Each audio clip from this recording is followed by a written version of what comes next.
Um dos entrevistados do meu livro, né, que é inclusive ele está no primeiro capítulo, que é o Lobo, que é um ex-miliciano que ficou 3 anos preso e que viveu esses primórdios, ele começou a trabalhar em 2002 e já tinha uma relativa compreensão de que aquilo estava acontecendo e certas alianças entre outros policiais junto com o 18º Batalhão.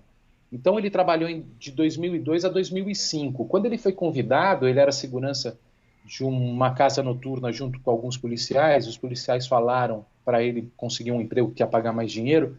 Ele ainda não entendia direito o que era aquilo. Para ele foi uma novidade, era uma coisa que estava surgindo, aquele modelo de negócio naquele momento. Ele começou a fazer a segurança de uma comunidade pequena, lá na região de Jacarepaguá, chegou a colocar cancela, asfaltar algumas ruas, proibir a droga na época, e ganhava dinheiro com gás, com extorsão de moradores, mas que eles falavam que era taxa de segurança, né? E me dizia, olha, a gente viu o pessoal do Rio das Pedras com cordão de ouro, a gente sabia que eles tinham boas ideias para se ganhar dinheiro, já tomávamos chopp numa choperia lá da Barra da Tijuca, que tinham vários policiais fazendo mais ou menos a mesma coisa.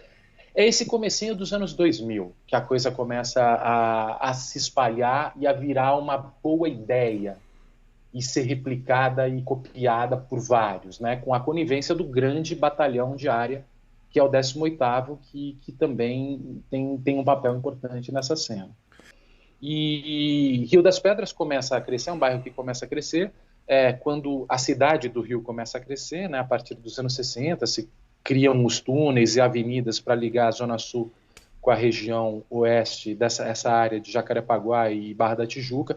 Eu li no jornal uma coisa que para mim, como paulista caindo de paraquedas, aí foi surpreendente, que tinha onça andando na Barra da Tijuca nos anos 50, assim, de tão selvagem que era a região, né? E aí, para construir, para erguer tudo que viria a ser a Barra da Tijuca, né?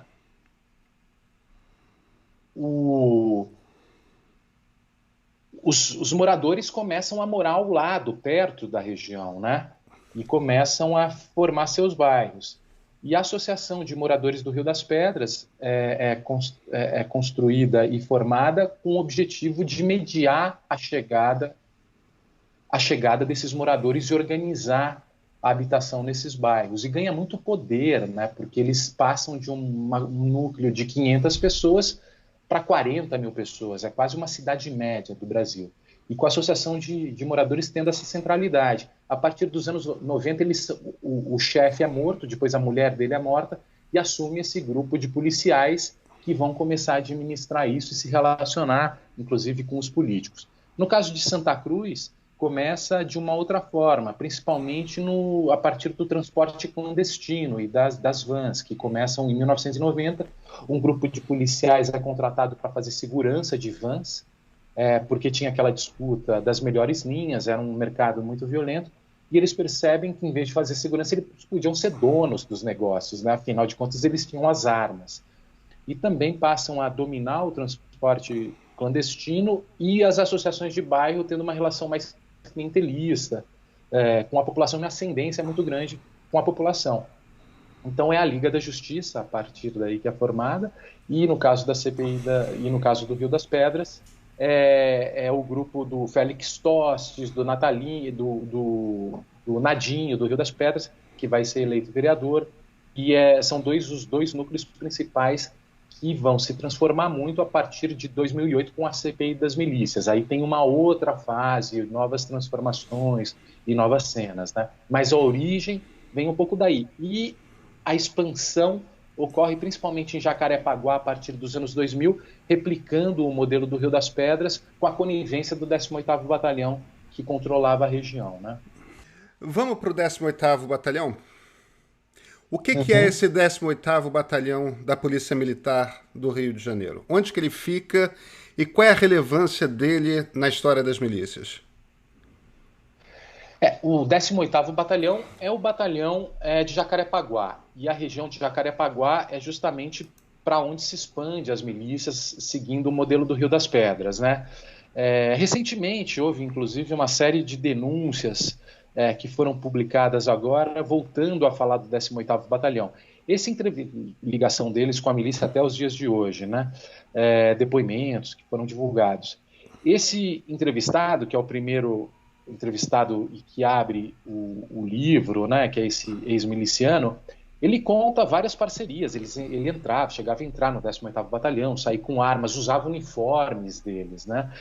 E para mim foi bem interessante, porque eu estava querendo contar a história das milícias, mas querendo tentar também entender a eleição do Bolsonaro, e ele me deu o gancho necessário para puxar o novelo, para botar e tentar entender a história de alguns personagens ligados ao Bolsonaro nesse percurso, que é o Fabrício Queiroz, que é cria do 18º Batalhão, né?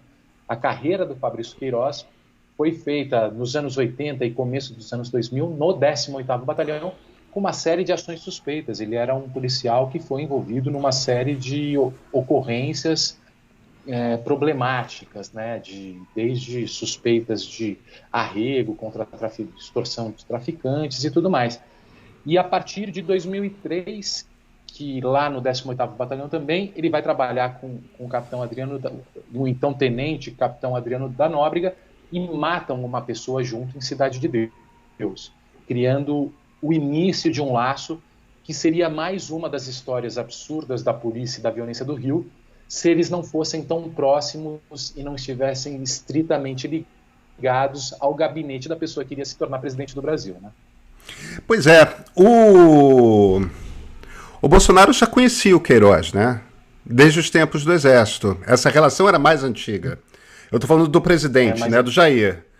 Eles foram companheiros de Exército. Sim, em 84, né?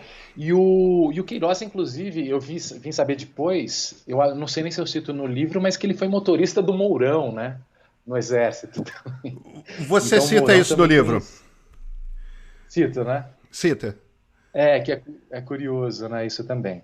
Mas, sim, eles se conhecem no Exército, o próprio Bolsonaro diz, né? Ele conta isso, e ele assume, ele conta a amizade antiga que ele tem com o Queiroz, que ele sugere ao Queiroz entrar para a polícia, né? Então, o Queiroz entra para a polícia seguindo o conselho do Bolsonaro, nos anos 90. E aí, eles mantêm essa relação próxima de amizade, e quando os filhos dele, do Bolsonaro, começam a aproveitar o nome do pai, o prestígio do nome do pai entre os militares, entre os policiais e os familiares, o Flávio, para fazer campanha a deputado estadual, está com 22 anos. Você vê, um garoto saído de um condomínio da Tijuca, né? Ele cresceu na Tijuca, tinha 22 anos, era inexperiente, e o Queiroz vai ajudar a fazer esse meio de campo com a base bolsonarista, de votos bolsonarista, e também passa a ser o homem de confiança do Bolsonaro para cuidar do mandato do filho, né? Muito garoto ainda, e até ser contratado oficialmente para o gabinete em 2006. Mas aí começa a ligação mais entranhada mesmo, né?